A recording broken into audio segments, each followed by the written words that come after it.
Off camera, we put the finishing touches on the diesel-powered Honda Insight, and basically under the hood we have enough stuff screwed into place that this car will actually move under its own power. The next step is, of course, to get a license plate for the car so we can drive it on the streets. So for this step, we had to load the little Honda onto a tow dolly and haul it over to the highway patrol. Now, this step isn't necessary for most cars, but since this little Honda was last registered in Michigan, we needed to have the highway patrol verify that the vehicle identification number on the title matches the VIN on the car. All out-of-state cars require this sort of inspection, and it's no big deal. Of course, on our car, we made sure that the headlights, the taillights, the brake lights, the horn, the windshield wipers, and whatever worked because these items are mandatory and are subject to being spot checked during the paperwork inspection.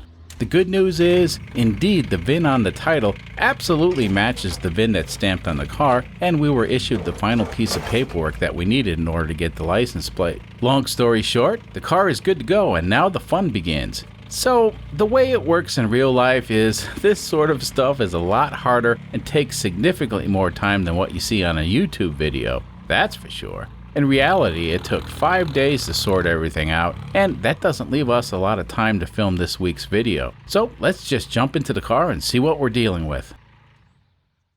The temporary tag is on the car, and I should get the real one in about a week or so. That's the way they do it around here. Alright, let's power this contraption up. So the factory speedometer powers up, but it isn't connected to any of the sensors yet. Today we're going to be using the GPS speedometer from the Renault, and it's going to take a few moments for that guy to boot up. So over here we have the Madman EMS3 engine monitoring system. We did a full review on this gadget in Season 4, Episode 14, when we installed it in the turbo diesel Saturn. Basically, this is a multi-channel gauge, and it'll monitor the sensors on each channel, and if something starts to go wrong, well, this guy will sound an alarm well before any engine damage occurs. I love this thing because I can focus on driving and not have to keep watching the gauges. These things are actually used by a lot of off-roaders, but it works great on anything.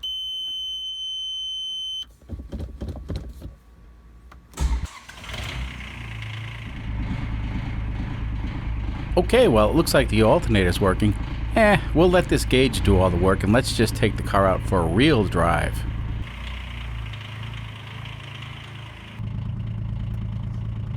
So one of the issues we identified from a previous video is this car really needs a muffler. And well, we haven't done that yet. So today the car is going to be a bit noisy.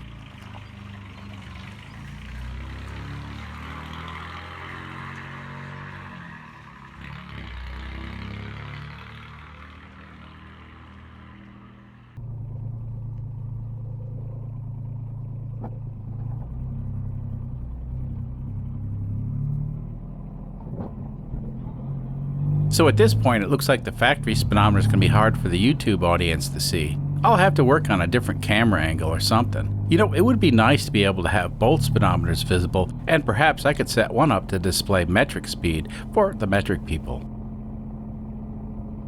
Now, normally on a first drive like this, I have my brother Duke follow just in case there's a problem, but today we're going solo.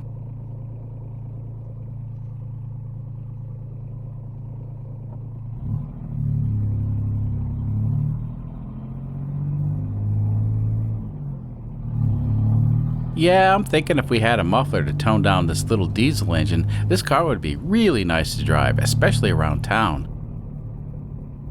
So the throttle on this diesel engine has to pass through the governor, and it makes for an unusual driving experience. If you've ever driven a diesel-powered tractor, you would instantly know what I'm talking about.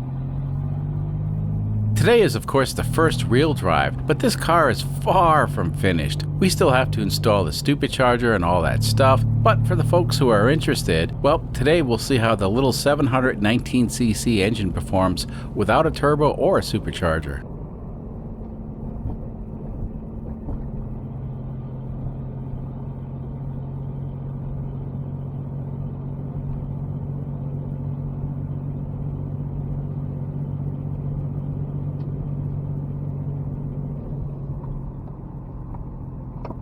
Whoops, I reckon I should put my seatbelt on. We'll be going a lot faster in a few moments.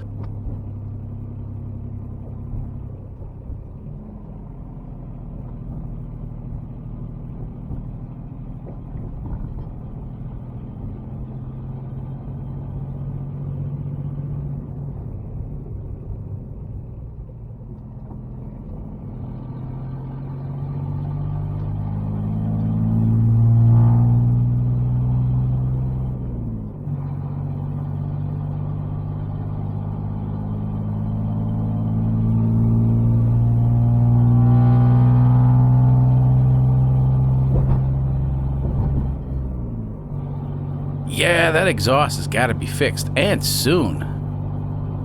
So this engine is still tuned for the turbocharger, and without the turbo actually being connected, we run the risk of exceeding the exhaust gas temperature limits. Now, that ain't a big deal, because if we come close to the limit, the Madman EMS3 will sound an alarm. So this thing has no problem getting up to cruising speed, but I do have to be careful not to give it too much throttle, so I'll just ease it up to the maximum speed. And it looks like without a turbo or a supercharger, the top speed is about 64 miles per hour. That's not bad, all things considered.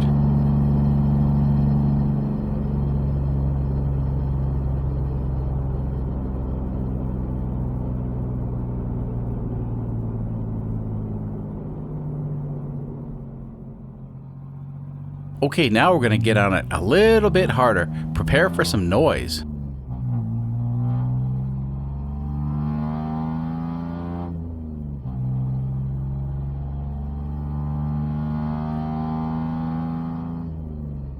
I don't know. It sort of reminds me of a Screamin' Jimmy two-stroke Detroit diesel. Yeah, if you squint your ears a little bit and forget that you're in a goofy little car, this could pass for a classic sound that I'm very familiar with.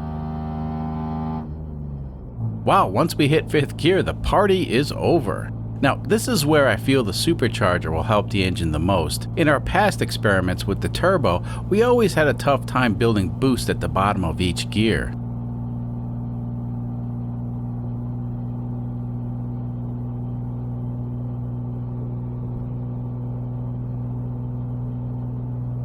So far, so good. No weird smells, no unusual noises. Of course, this thing came loose, just like the good old days.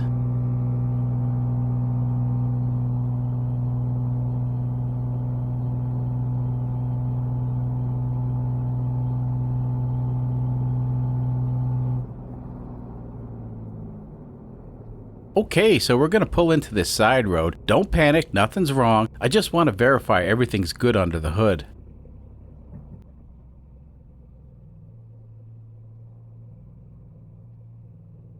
So right here is where the Renault broke down a few months ago, and it was a lot warmer then. Today it's a bit colder, but the good news is we ain't broke down. Let's take a quick look at the engine.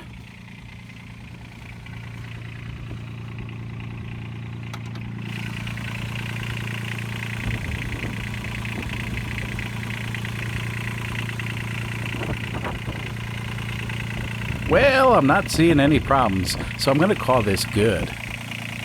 I reckon we should see how fast this car can accelerate if we give it the beans. Now, raise your hand if you want to see that. Okay, let's do it. Okay, so this will be a 0 to 50 on a normally aspirated 719cc diesel engine.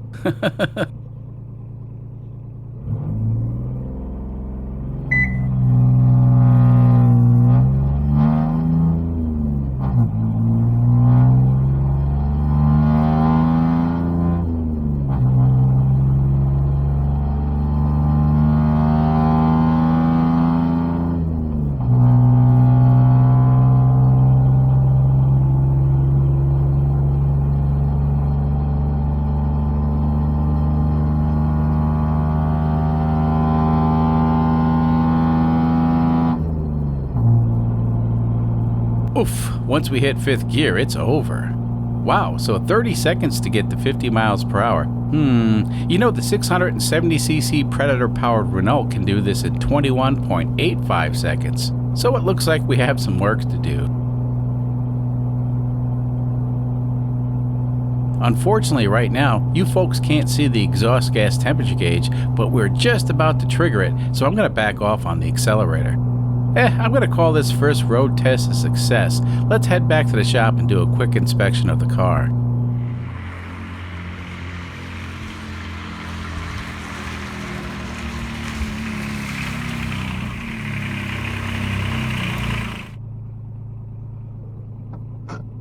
Not too shabby for the first road test. You know, except for the exhaust noise, this car more or less drove perfect. Let's see. Yep, the hose is warm, but not too hot. It seems to be holding pressure, so that's good. I think what I'll do is I'll let the car sit a little while and then push it back and see if there's any leaks underneath it. Now, according to the Madman gauge, the engine temp was between 150 and 165 degrees Fahrenheit, which is a bit on the cool side. Now, as I recall, we're running a 185 degree thermostat in this engine, so I think we'll put a piece of cardboard in front of the radiator. That seemed to help with the diesel Saturn last winter. Well, all three cars are tucked away for the evening. Let's take a look at a package that was sent to the P.O. box. Aw, somebody put a Charlie Brown Christmas tree on it. Well, after all, it is the holidays. Now, I feel like a kid again. It's been a while since I got a package at the P.O. box, and this one arrived just in time. Let's take a look inside.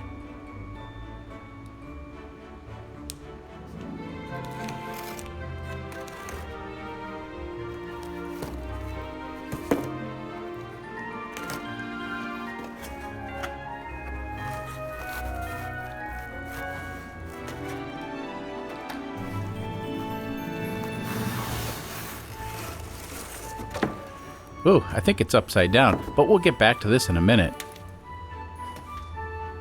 Oop, looks like we got some notes. Hang on, and I'll see what they say.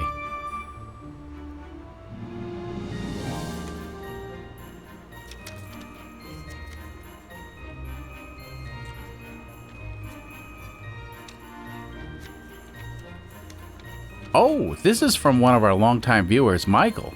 Anyway, Mike sent me a couple of emails with some artwork ideas, like this modified thumbnail from a Season 2 episode. He put a mustache, a monocle, and a hat on the supercharger. Yeah, I'm gonna have to steal that idea for a future thumbnail. So this thing is apparently a mat of some kind. Let's check it out. That looks like horsehair. Horses are marsupials, just like deer. Look at that. Gnome sweet gnome. Thank you, Mike. Now, some of the viewers may not get the reference, but for a while now, this garage and my previous garage were infested with gnomes, and once you get them, you can't get rid of them. Believe me, I've tried. Uh-oh, looks like we woke a few of them up. Hopefully there won't be any problems today.